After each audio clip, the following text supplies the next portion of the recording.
പാലക്കാട് എലപ്പുള്ളിയിലെ മദ്യനിർമ്മാണ കമ്പനിക്ക് സർക്കാർ നൽകിയ അനുമതി ഹൈക്കോടതി റദ്ദാക്കിയതിൽ ബി.ജെ.പി. കോൺഗ്രസ് പ്രവർത്തകർ ആഹ്ലാദ പ്രകടനം നടത്തി. എലപ്പുള്ളി പഞ്ചായത്തിന് മുന്നിൽ പടക്കം പൊട്ടിച്ചും മധുരം വിതരണം ചെയ്തുമായിരുന്നു ആഹ്ലാദ പ്രകടനം.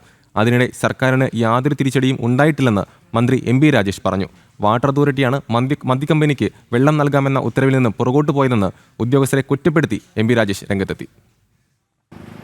जय जय बीजेपी, जय जय बीजेपी, जय जय भारत माता, जय जय भारत माता, जय जय भारत माता, जय जय भारत माता. मध्य कंपनी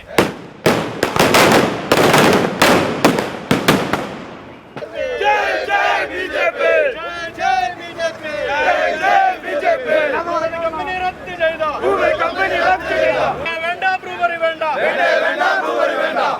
എലപ്പുള്ളി പഞ്ചായത്തിന് മുന്നിൽ പടക്കം പൊട്ടിച്ചും മധുര വിതരണം ചെയ്തുമാണ് മദ്യനിർമ്മാണ കമ്പനിക്ക് സർക്കാർ നൽകിയ അനുമതി ഹൈക്കോടതി റദ്ദാക്കിയതിൽ ബി.ജെ.പി. കോൺഗ്രസ് പ്രവർത്തകർ ആഹ്ലാദ പ്രകടനം നടത്തിയത്.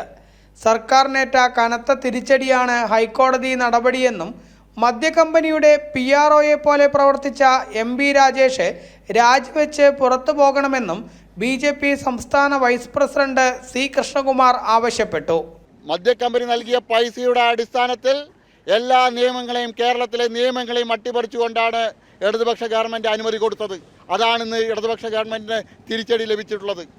നടപടിക്രമങ്ങൾ പാലിച്ചിട്ടില്ല എന്നുള്ളത് ബഹുമാനപ്പെട്ട ഹൈക്കോടതി വിധിയിൽ പറഞ്ഞിരിക്കുക. അപ്പോൾ ബഹുമാനപ്പെട്ട തദ്ദേശ വകുപ്പ് മന്ത്രി ചെയ്യേണ്ടത് ആ സ്ഥാനം മാന്യമായിട്ട് രാജിവെക്കുകയാണ് വേണ്ടത്. തദ്ദേശ സ്വയംഭരണ വകുപ്പ് മന്ത്രി കേരളത്തിൻ്റെ മന്ത്രിയായിട്ടല്ല പെരുമാറിയത്, മറിച്ച് മദ്യക്കമ്പനിയുടെ ഒരു പ്രതിനിധിയെ പോലെയാണ് ഇത്രയും ദിവസം സംസാരിച്ചത്. സർക്കാർ പറഞ്ഞ വാദങ്ങളെല്ലാം പൊള്ളയാണെന്ന് തെളിഞ്ഞതായി DCC പ്രസിഡന്റ് A. തങ്കപ്പനും പ്രതികരിച്ചു. ഈ പഞ്ചായത്ത് അട്ടിമറിക്കാൻ ധാരാളം പൈസ സമ്പാദിച്ച കൊടുത്ത കമ്പനിയാണ് OSS. തൊട്ടുള്ള പുതുശ്ശേരി കമ്പനി അവിടെയും ഇതുപോലെ തന്നെ ആ പഞ്ചായത്തിന്റെ ഭരണം UDF വരാതിരിക്കാനുള്ള സാമ്പത്തിക സഹായം കൊടുത്ത കമ്പനിയാണ്.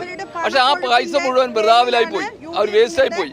എന്നാൽ കോടതി വിധി സർക്കാരിന് തിരിച്ചടിയല്ലെന്നും കമ്പനിക്ക് വെള്ളം നൽകാമെന്ന് പറഞ്ഞ വാട്ടർ അതോറിറ്റി കോടതിയിൽ മാറ്റിപ്പറഞ്ഞതാണ് പ്രശ്നമെന്നും മന്ത്രി M.B. രാജേഷ് പറഞ്ഞു. വാട്ടർ അതോറിറ്റി ഉദ്യോഗസ്ഥരെ ചൂണ്ടിക്കാട്ടി കൈകഴുകുന്നതായിരുന്നു മന്ത്രിയുടെ പ്രതികരണം. ഇതുവരെ പുറത്തു പറഞ്ഞതെല്ലാം തെറ്റായിരുന്നു എന്ന് ഈ വിധിയോടുകൂടി ഇപ്പോൾ വ്യക്തമാക്കി. കോടതിയിൽ ഇത് സംബന്ധിച്ച് സകല രേഖകളും ഫയലുകളും സർക്കാർ സമർപ്പിച്ചിരുന്നു. അത് പരിശോധിച്ച് ഈ കാര്യങ്ങളെല്ലാം കോടതി പറഞ്ഞിരിക്കുന്നു. ഇനി അപേക്ഷ കിട്ടിയാൽ പരിഗണിക്കാൻ തടസ്സമില്ലെന്നും കോടതി പറഞ്ഞു. കൂടാതെ സർക്കാരിന്റെ മദ്യനയത്തിൽ മാറ്റമില്ലെന്നും ഇനിയും മദ്യക്കമ്പനികൾക്ക് അപേക്ഷകൾ വന്നാൽ അംഗീകാരം നൽകുമെന്നും മന്ത്രി പറഞ്ഞു. ജനം, പാലക്കാട്.